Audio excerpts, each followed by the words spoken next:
جہاں پر ارم اور فضل ہیں جو کہ دونوں ایک دوسرے سے بے پناہ محبت کرتے ہیں اور ان کے گھر والوں کے اختلافات ہوتے ہیں ان دونوں کی شادی کی وجہ سے. بڑی اذیتوں کے بعد، تکلیفوں کے بعد، جس طرح سے بھی محبت کرنے والوں کو فیس کرنی پڑتی ہیں مشکلات، وہ تمام تر مشکلات کو فیس کرتے ہیں اور ایٹ دا اینڈ جو دونوں کی فیملیز ہیں وہ شادی کے لیے مان جاتی ہیں. توبہ ٹیک سنگھ کا یہ وقوع ہے. سیمنٹ سے بھرا ہوا ٹرک جو ہے ان کی تقریبات جہاں پر ہو رہی ہوتی ہیں وہاں پر داخل ہوتا ہے. شادی کی جو تقریب ہے وہ صف ماتم میں تبدیل ہو جاتی ہے. جس طرح ٹینٹ لگے ہوتے ہیں کسی بھی شادی کی تقریبات میں، آپ دیکھیں ایک سیمنٹ سے بھرا ہوا ٹرک ہے، وہ ٹینٹ کے اندر داخل ہو جاتا ہے اور نہیں دیکھتا کہ آگے کون لوگ ہوں گے. خواتین ہیں، بچے ہیں، مرد ہیں. 16 افراد جو ہیں وہ ان کو تو موقع پر ہی اس ٹائم اپنے ٹرک کے نیچے جو ہے وہ آ کر کچلے جاتے ہیں. جو ڈرائیور ہے وہ نشے میں تھا، وہ جاگا ہوا تھا، اس کی نیند نہیں پوری ہوئی تھی، ٹرک کی بریک فیل ہو گئی تھی. کیا معاملہ تھا؟ السلام علیکم جی. آج آپ کو بات بتانے لگی ہوں ایک ایسے جوڑے کی، محبت کرنے والے جوڑے کی، جو کہ شادی کرنا چاہتے تھے لیکن ان کے جو گھر والے ہیں وہ اس طرف نہیں آتے تھے. ان کے جو گھر والے ہیں وہ شادی کے لیے نہیں مانتے تھے. بہت کوشش کی ان لوگوں نے کہ کسی نہ کسی طریقے سے گھر والے مان جائیں. ہمیشہ گھر والوں کو منانے کی کوشش کی دونوں کی طرف سے.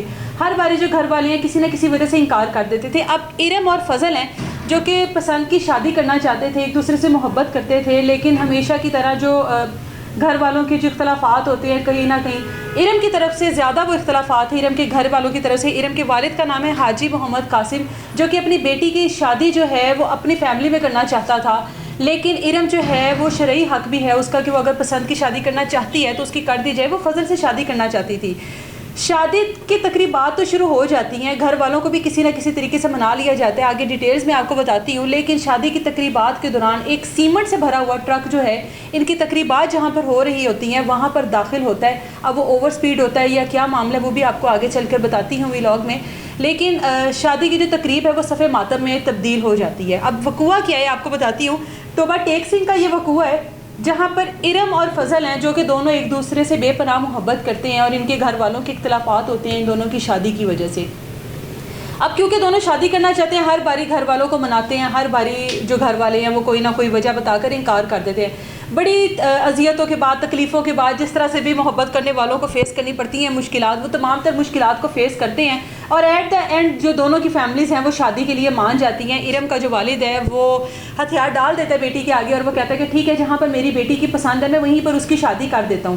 شادی کی ڈیٹ فکس ہو جاتی ہے اور 18 سپتمبر جو ہے وہ ان کی شادی کی ڈیٹ فکس ہوتی ہے. آپ کو پتہ ہے شادی کی پراپر ایک رسومات ہوتی ہیں، مائیوں، مہندی، بارات، ولیمہ. آج کل تو رسومات ویسے بہت زیادہ ہو گئی ہیں. اب دونوں بہت خوش ہیں کہ ہم دونوں نے جو محبت کی تھی اس کو ہم لوگ اپنی منزل دینے لگے ہیں، یعنی کہ شادی نکاح کی منزل دینے لگے ہیں. اور یہی ایٹ دا اینڈ ہوتا ہے، اگر کوئی کہیں پر سچی محبت ہو تو اس کی منزل جو ہوتی ہے وہ نکاح ہی ہوتا ہے. لو جی، جو تقریبات ہے وہ سٹارٹ ہو جاتی ہیں. دونوں گھر جو ہیں وہ خوش ہیں. اسپیشلی یہ جوڑا جو ہے وہ بہت زیادہ خوش ہے اپنی شادی کی تقریبات کو لے کر.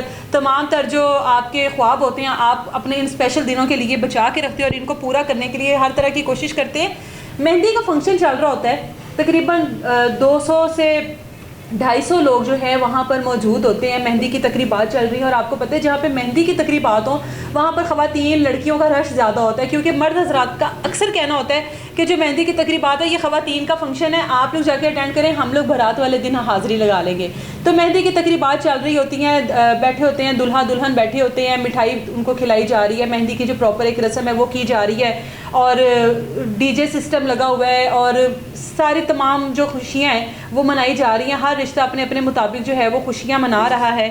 کہ ایک سیمنٹ سے بھرا ہوا ٹرک ہے، جس طرح ٹینٹ لگے ہوتے ہیں کسی بھی شادی کی تقریبات میں، آپ دیکھیں ایک سیمنٹ سے بھرا ہوا ٹرک ہے، وہ داخل ہوتا ہے اور وہ ٹینٹ کے اندر داخل ہو جاتا ہے اور نہیں دیکھتا کہ آگے کون لوگ ہوں گے. خواتین ہیں، بچے ہیں، مرد ہیں.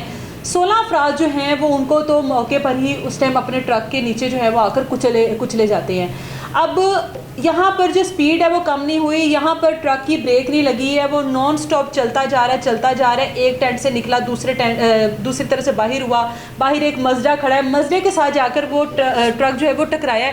ظاہر ہے مزدہ بھی ایک بڑی چیز پڑی ہوئی ہے، اس کے پریشر سے ٹرک کہیں جا کر اس کی بریک لگی ہے. اب وہ جو ڈرائیور ہے وہ نشے میں تھا، وہ جاگا ہوا تھا، اس کی نیند نہیں پوری ہوئی تھی، ٹرک کی بریک فیل ہو گئی تھی. کیا معاملہ تھا؟ سو گیا تھا. اس کے بارے میں تو اب جو پولیس ہے وہ انویسٹیگیشن کرے گی کہ پتہ لگے کہ آخر ڈرائیور کی غلطی ہے، بریک فیل ہو گئی ہے، کیا معاملہ ہے. لیکن آپ واپس اس تقریبات کی طرف آئے جہاں پر لوگ جتنے بھی افراد تھے وہاں پر وہ خوشیاں منا رہے تھے.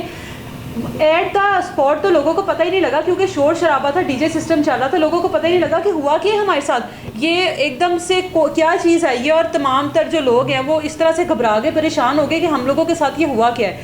خیر جو 4 سے 5 خواتین ہیں وہ تو موقع پر ہی جان سے چلی گئیں, کیونکہ کہا جاتا ہے کہ لوہے کی چیزیں, اتنا بڑا ٹرک ہے, اس کے آگے کہ انسان کی کیا ویلیو ہوتی ہے. انسان کا یا کوئی چھوٹی سواری بھی ہو جیسے بائک یا کوئی اور چیز ہو تو یہی کہا جاتا ہے کہ اوندا رہنا کچھ نہیں تو ٹرک تک جانا کچھ نہیں. وہی سیم چیز ہوئی ہے کہ جب وہ اتنے لوگوں کے اوپر اوور سپیڈ کی وجہ سے آئے گا, اتنی سپیڈ میں آئے گا تو ان کا جو حال ہوا ہوگا وہ آپ لوگ اندازہ لگا لیں, وہ تو شاید پہچاننے کے قابل بھی نہ ہو. باقی کے جو افراد ہیں ان کو لے جایا جاتا ہے, ہاسپٹل لے کر جایا جاتا ہے, اور وہاں پر ان کی بھی حالت ایسی ہے کہ ان کے بارے میں بھی ڈاکٹر ابھی کوئی ایسی اسٹیٹمنٹ نہیں دے رہے کہ وہ بچ پائیں گے یا نہیں بچ پائیں گے. یہ سارا وقوع تھا جو کہ ٹوبہ ٹیک سنگھ میں پیش آیا, اور جو خوشیاں ہیں وہ کس طرح سے خوشیوں والا گھر جو ہے وہ کس طرح سے صفحہ ماتم میں تبدیل ہوتا ہے, وہ آپ لوگوں کے سامنے یہ ایک مثال ہے. سب سے پہلے تو میں یہاں پر ایک سجیشن دینا چاہوں گی, ایک ریکویسٹ کرنا چاہوں گی کہ جب بھی آپ لوگوں کے گھر میں کوئی اس طرح کی خوشیاں وغیرہ آنے والی ہوتی ہیں یا آپ لوگوں نے کرنی ہوتی ہیں تو سب سے پہلے تو صدقہ وغیرہ ضرور دیا کریں. جو نظر ہوتی ہے وہ بھی سم ٹائم اس طرح کی ہوتی ہے کہ آپ لوگوں کی خوشیوں کو کھا جاتی ہے اور نظر برحق ہے, لگ سکتی ہے. تو ان چیزوں کو سب سے پہلے تو ان چیزوں کو دیکھا کریں, اور اس کے بعد اب جو آپ ایونٹ وغیرہ اپنے ارینج کرتے ہیں آپ لوگ 4 پیسے زیادہ لگا لیں. جہاں پر آپ لوگ اتنے خوش ہیں, آپ 200 300 400 بندے کا ارینج کر رہے ہیں, وہاں پر جگہ چند پیسے تھوڑے سے اور لگا کے کوئی محفوظ جگہ کا ارینج کیا کریں تاکہ اس طرح کے جو حادثات ہیں ان سے بچا جائے. یہ پارکس میں گراؤنڈ کی سائڈ پر ہو گیا, گلی کی نکر میں ہو گیا, اکثر لوگ گلی بھی بند کر لیتے ہیں دونوں طرف سے, اور وہ یہ چیزیں نہیں دیکھتے کہ یہ خطرے کی گھنٹی ہوتی ہے, کسی بھی ٹائم آپ کو خطرہ کوئی نہ کوئی ہو سکتا ہے. تو ان چیزوں سے سیکیور ہو کر آپ لوگ اپنی خوشیوں کو سیلیبریٹ کیا کریں. اب اس پورے کیس میں جو ہے اتنے افراد جان سے گئے ہیں, اتنی بڑی ان کی شادی کی تقریب تھی جو کہ ایک کس میتوں والے گھر میں تبدیل ہو گئی, ایک سوگ والے گھر میں تبدیل ہو گئی, جہاں پر خوشیاں بانٹی جا رہی تھی, جہاں پر آشیانے بج رہے تھے وہاں پر بینڈ کی آواز آنے لگ گئی. یہ اس حالات کے باوجود بھی اس تمام تر فیملی میں سے کوئی بھی مدعی نہیں بنا. پولیس اس کیس کی مدعی بنی ہے. اتنے زیادہ رشتہ دار ہوں گے ایک خاندان کا, اگر ایک افراد اس دنیا سے جاتا ہے تو اس کی فیملی میں بہت سارے رشتہ دار ہوتے ہیں کہ جو کہ کیس کی پیروی کرتے ہیں, لیکن اتنے افراد میں سے کسی ایک نے بھی آگے نکل کر اس کیس کا مدعی نہیں بنا. پولیس اس کیس کی مدعی بنی ہے. اب اس کے پیچھے کیا وجہ, یہ تو پولیس ہی بہتر طریقے سے بتا سکتی ہے کہ فیملی والے کیوں انوالو نہیں ہوئے, کیوں انہوں نے کیس کی پیروی نہیں کی, کیوں انہوں نے نہیں کہا کہ ہمیں انصاف دلایا جائے. خیر یہ معاملہ تھا, تو خدا را آپ لوگ اپنی خوشیوں کا خاص خیال رکھا کریں اور اپنے آپ کو سیکیور رکھا کریں. اجازت ہے مجھے, اللہ حافظ.